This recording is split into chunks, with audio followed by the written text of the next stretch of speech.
That stabbing heel pain in the morning isn't inflammation, which is why icing it has a 0% success rate for long-term healing. Biopsies on chronic heel pain show almost zero inflammatory cells. You're treating plantar fasciitis, but physiologically, that condition rarely exists after the first week. It's actually fasciosis, degeneration. Think of your fascia not as a swollen muscle, but as a fraying rope. You aren't fighting a fire, you're dealing with failed structural integrity. Here is the biomechanical twist. The pain is in your foot, but the failure usually starts in your calf. Your foot relies on the Windlass Mechanism to act as a spring.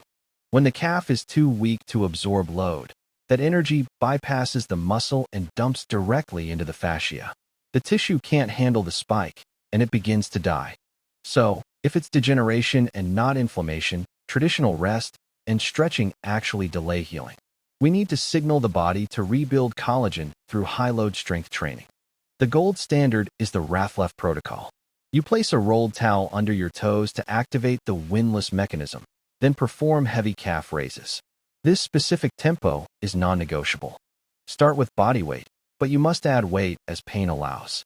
This heavy loading aligns the new collagen fibers, turning that fraying rope back into a steel cable. Avoid cortisone shots. They mask pain and increase rupture risk. It takes 12 weeks of discipline, but heavy resistance is the only way to actually fix the tissue. Load the tissue to heal the tissue.